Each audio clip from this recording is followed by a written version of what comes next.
Hi everyone, I am Rahul Kumar now. Recently union prime minister के द्वारा एक एड्रेस में implementation of uniform civil code को सपोर्ट किया गया है। पीएम मोदी जी का कहना है separate laws for separate communities का ये जो सिस्टम है इसको चेंज करना है।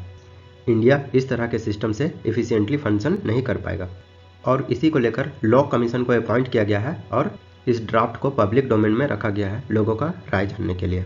तो चलिए इस वीडियो में समझते हैं यूनिफॉर्म सिविल कोड है क्या, कॉन्स्टिट्यूएंट असेंबली का क्या व्यू था यूनिफॉर्म सिविल कोड को लेकर के, इसके प्रोज कॉन्स के बारे में भी डील करेंगे और सुप्रीम कोर्ट का क्या जजमेंट रहा है। तो चलिए इस वीडियो को शुरू करते हैं। लेकिन शुरू करने से एक क्वेश्चन जो कि यूपीएससी के 2012 में पूछा गया है, बताना है दिए गए directive principle of state policy में कौन सा गांधीयन प्रिंसिपल को फॉलो करता है। इसका सही आंसर आप कमेंट सेक्शन में दें। इसका सही आंसर आपको पीडीएफ के द्वारा मिल जाएगा और सही आंसर को मैं हट दे दूंगा। तो चलिए शुरू करते हैं। चलिए सबसे पहले देखते हैं यूनिफॉर्म सिविल कोड है क्या, इसका ओरिजिन, इसके हिस्ट्री के बारे में। ब्रिटिश गवर्नमेंट के द्वारा 1935 में इंडिया के लिए एक यूनिफॉर्म कोडिफिकेशन ऑफ लॉ के बारे में बनाने का बात किया गया था। इसमें क्राइम से रिलेटेड एविडेंस और कॉन्ट्रैक्ट से रिलेटेड जो लॉ होगा वो सभी के लिए एक समान होगा। लेक्स लोसी रिपोर्ट्स जो कि अक्टूबर 1814 में लाया गया था, इस रिपोर्ट में सजेस्ट किया गया था कि जो हिंदूज़ के लिए और मुस्लिम के लिए जो पर्सनल लॉज है उसको कोडिफिकेशन किया जाए, उसको एक लॉ में बनाया जाए। और इसी के प्रोग्रेस में ब्रिटिश रूल के टाइम बीएन राव कमेटी बैठाया गया था 1941 में, जिन्होंने हिंदू लॉ को कोडिफाई किया गया था और वो आगे चल के हिंदू सक्सेशन एक्ट 1956 बना। चलिए अब हम लोग समझते हैं कॉन्स्टिट्यूएंट असेंबली का क्या व्यू था यूनिफॉर्म सिविल कोड को लेकर के। तो कॉन्स्टिट्यूएंट असेंबली में इसके लेकर एक डिबेट चला। Sub committee on fundamental right, जिसको कि लीड कर रहे थे सरदार वल्लभ भाई पटेल, उनके द्वारा 5-4 मेजोरिटी से डिसाइड किया गया कि यूसीसी को फंडामेंटल राइट का पार्ट नहीं बनाना चाहिए। वहीं डॉक्टर भीमराव अंबेडकर जी का कहना था कि जब तक नेशन सोशली प्रिपेयर्ड ना हो जाए इसको एक्सेप्ट करने के लिए, तब तक इसको वॉलंटरी ही रहने देना चाहिए। एज ए रिजल्ट यूसीसी को directive principle of state policy के आर्टिकल 44 में रखा गया था। यहाँ पर नोट करने वाली ये बात है कि इंडिया में जितने भी पर्सनल लॉज के सब्जेक्ट हैं लाइक मैरिज, डाइवोर्स, इनहेरिटेंस, वो सारे के सारे कंकरेंट लिस्ट के अंडर आते हैं, अंडर शेड्यूल 7। कंकरेंट लिस्ट कहने का मतलब सेंटर और स्टेट इस मैटर को लेकर के दोनों कोई लॉ बना सकते हैं और यूनिफॉर्म सिविल कोड का भी यही एम है। देखते होंगे मैरिज के लिए हिंदूज और मुस्लिम के लिए अलग अलग लॉज होता है, डाइवोर्स के लिए भी देखिए तो अलग लॉज होता है, इनहेरिटेंस के लिए भी अलग लॉज होता है। तो इसी को यूनिफॉर्म सिविल कोड के अंडर सभी के लिए एक लॉ बनाने का बात चल रहा है। तो चलिए सबसे पहले देखते हैं आर्ग्यूमेंट इन फेवर में कौन कौन से आर्ग्यूमेंट है यूसीसी को लेकर के। पहला है डाइवर्सिटी को और अच्छे तरीके से सेलिब्रेट कर पाएंगे और यूनिटी और ज़्यादा स्ट्रेंथन होगा। It will promote national integration and secularism by removing the distinction and contradiction based on religious personal laws. हर एक सिटीजन्स का एक कॉमन आइडेंटिटी होगा और जो इंडिया के डाइवर्स कम्युनिटीज़ हैं, हम लोग जैसे कितने ज़्यादा डाइवर्स, उसमें एक सेंस ऑफ यूनिटी का भी भावना देखने को मिलेगा। जैसे एग्जांपल में बात किया जाए तो यूसीसी के आने से इंटरफेथ मैरिजेस बहुत इजीली किया जा सकता है विदाउट एनी लीगल हर्डल और सोशल स्टिग्मा, क्योंकि लोग चाहे कोई भी कम्युनिटी से हो, ताकि सभी के लिए यूसीसी के थ्रू लॉ तो इक्वल होगा मैरिज के लिए, इसीलिए कोई भी कर सकते हैं। सेकेंड है आपका यूसीसी के आने से वीमेन में एम्पावरिंग देखने को मिलेगा। यूसीसी के आने से जेंडर जस्टिस इंश्योर हो सकेगा और जो डिस्क्रिमिनेटरी और ऑपरेसिव प्रैक्टिसेस होते हैं टुवर्ड्स वीमेंस, उसमें भी कमी देखने को मिलेगा। जैसे कि वेरियस पर्सनल लॉज में आप लोगों ने देखा होगा पॉलीगैमी को लेकर के, अनइक्वल इनहेरिटेंस को लेकर के, हर एक कम्युनिटी का अलग अलग है, लेकिन इससे एक यूनिफॉर्मिटी आएगा। पॉलीगैमी कहने का मतलब एक से ज़्यादा शादी करना, तो इसके थ्रू वीमेन में एक एम्पावरमेंट देखने को मिलेगा। थर्ड है streamlining laws and legal for legal efficiency.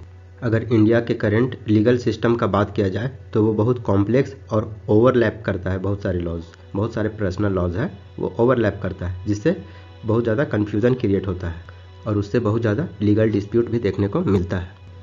UCC के आने से ये जो लीगल फ्रेमवर्क है ये एक सिंप्लीफाई हो जाएगा by consolidating and harmonising various laws into a single code. इससे एक क्लियरिटी इन्हेंस होगा, इम्प्लीमेंटेशन में इजी होगा और जो बर्डन है वो भी, जुडिशियरी में जो बर्डन है वो भी रिड्यूस होता देखने को मिलेगा और लीगल सिस्टम को इंश्योर किया जाएगा कि वो और ज़्यादा इफ़िशियंट हो। फोर्थ है drawing inspiration from global success stories. बहुत सारे ऐसे कंट्रीज़ हैं लाइक फ्रांस जो कि यूनिफॉर्म सिविल कोड को इम्प्लीमेंट किए गए हैं। यूनिफॉर्म सिविल कोड साइन है जो नेशन है वो मॉडर्न तरीके से प्रोग्रेस कर रहा है। कहने का मतलब जो कास्ट और रिलीजियस पॉलिटिक्स है उससे दूर हो रहा है। चलिए अब हम लोग बात करते हैं यूसीसी के अगेंस्ट में कौन कौन से आर्ग्यूमेंट्स दिए जाते हैं। तो पहला आर्ग्यूमेंट्स है ये माइनॉरिटी राइट्स के लिए थ्रेट है। इंडिया का स्ट्रेंथ लाइज करता है डाइवर्स सोसाइटी में और यह पर्सनल लॉज है वो डाइवर्स सोसाइटी को बनाए रखने में हेल्प करता है। तो क्रिटिक्स के द्वारा आर्ग्यू दिया जाता है कि एक single code uniform civil code impose करने से जो उसके कल्चरल और रिलीजियस ऑटोनॉमी है उसको अंडरमाइन किया जाएगा और माइनॉरिटीज़ कम्युनिटी को एक एलिनेशन और मार्जिनलाइजेशन का फीलिंग्स उनमें उत्पन्न होगा। सेकेंड क्रिटिक्स है जुडिशियल बैकलॉग। इंडिया ऑलरेडी बहुत सारे जुडिशियल बैकलॉग केसेस फेस कर रहा है और ये यूसीसी का इम्प्लीमेंटेशन और उसको एग्जेजरेट कराएगा, सिचुएशन को और ज़्यादा ख़राब बनाएगा। और ये जो एक्सटेंसिव लीगल रिफॉर्म का बात चल रहा है जो सिंगल कोड बनाने का, इसके लिए अभी टाइम नहीं आया, अभी एक सिग्निफिकेंट टाइम और एफर्ट चाहिए यूसीसी को बनाने के लिए। कॉन्सिक्वेंटली ये ट्रांजिशन पीरियड के दौरान इससे जुडिशियरी का बर्डन और ज़्यादा इंक्रीज हो क्योंकि यूसीसी के आने से नए नए केसेस इमर्ज होंगे जो कि जुडिशियरी के लिए एक चैलेंजिंग टास्क होगा। थर्ड क्रिटिक्स है कॉम्प्लेक्सिटीज विद इन यूसीसी इन गोवा।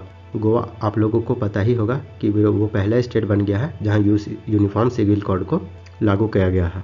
तो गोवा के ग्राउंड रियलिटीज़ का बात किया जाए तो वहाँ पे बहुत सारे कॉम्प्लेक्सिटीज़ और लीगल प्लुरैलिटीज़ का सामना करने को देखने को मिल रहा है विद इन स्टेट्स। जो गोवा में यूनिफॉर्म सिविल कोड लाया गया है उसमें स्पेसिफिक फॉर्म ऑफ पॉलीगॉमी हिंदूज़ के लिए परमिट है और इसमें जो मुस्लिम्स के लिए शरिया एक्ट है उसमें एक्सटेंड नहीं किया गया जिसको लेकर के विवाद है। एडिशनली जो कैथोलिक ईसाई है वो सर्टेन प्रिविलेजेस को इंजॉय करते हैं जैसे कि मैरिज रजिस्ट्रेशन से एजम्पशन मिलना, कैथोलिक प्रीस्ट के पास पावर है कि वो मैरिज को डिसॉल्व कर सकता है। तो ये हाईलाइट करता है complexities of personal laws in India. तो आप लोगों ने ऑब्जर्व किया होगा कि विद इन स्टेट जो यूसीसी है इसको इम्प्लीमेंट करना कितना मुश्किल है। अब चलिए हम लोग बात करते हैं कौन कौन से एफर्ट लगाए गए हैं टुवर्ड्स यूसीसी। तो पहला है स्टेचुअरी प्रोविज़न जिसमें कि स्पेशल मैरिज एक्ट 1954। इस एक्ट के तहत कोई भी सिटीजन रिगार्डलेस ऑफ रिलीजन किसी से भी मैरिड कर सकता है। कहने का मतलब कोई भी इंडियन मैरिड कर सकता है outside of religious customs. Second effort का बात करें तो सुप्रीम कोर्ट भी बीच बीच में बहुत सारे जजमेंट दिए हैं और रिकमेंड किए हैं कि यूसीसी को लाना चाहिए। यूसीसी का नीड है कंट्री में, जैसे कि Shah Bano case 1985, I am sure आप लोगों ने जानता होगा, ट्रिपल तलाक को लेकर के ये ज़्यादा फेमस हुआ था। सरला मुडगल केस 1995, पॉर्लियो किथ्यूनो वर्सेस मार्लिया ल्यूजिया विलेंटेनिया परेरिया केस 2019। तो ये सब सुप्रीम कोर्ट के कुछ जजमेंट हैं यूसीसी का एफर्ट्स को लेकर के। चलिए अब हम लोग समझते हैं लॉ कमीशन का क्या इंस्टेंस है यूसीसी को लेकर के। लॉ कमीशन ऑफ इंडिया जो कि 2018 में इसका मीटिंग हुआ था यूसीसी को लेकर के, तो इनके द्वारा कहा गया UCC is neither necessary not desirable at this stage, it would be counter productive for harmony of the nation. और इनका सजेशन था जो पर्सनल लॉज है उसी में रिफॉर्म लाया जाए अमेंडमेंट के थ्रू, ना कि उसको रिप्लेस किया जाए।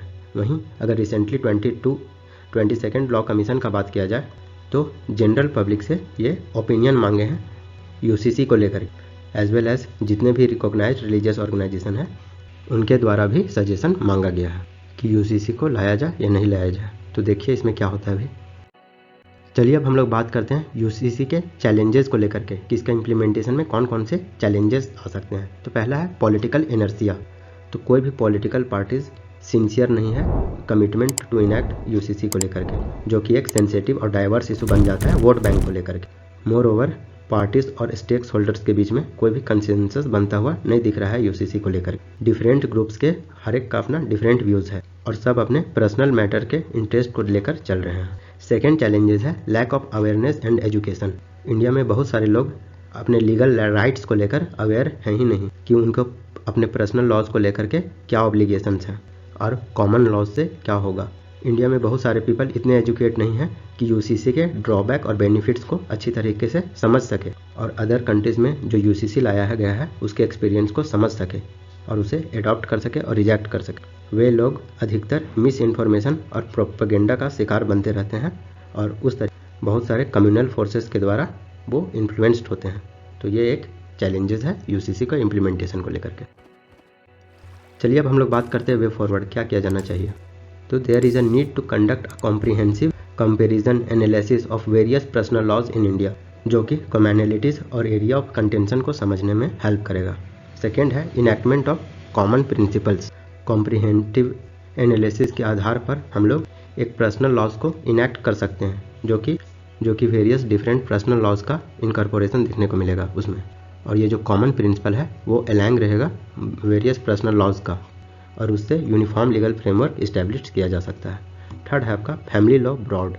With in union law ministry एक फैमिली लॉ बोर्ड को इस्टेब्लिश करना चाहिए, जो कि स्टडी करेगा और रिकमेंड देगा जो पर्सनल लॉज होते हैं हर एक फैमिली मैटर में वो किस प्रकार से चेंज हो रहे हैं, ताकि फैमिली लॉ बोर्ड के सहायता से अच्छे से लोगों के पर्सनल लॉज के बारे में जान सकें। And last but not the list, brick by brick approach.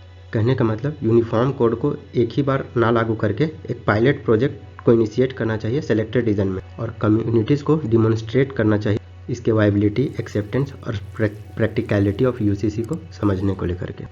तो इन सारे तरीके से यूनिफॉर्म सिविल कोड को प्रैक्टिस किया जा सकता है। यदि आपको यह वीडियो अच्छा लगा हो तो लाइक करें, सब्सक्राइब करें और शेयर करें। And thanks for watching.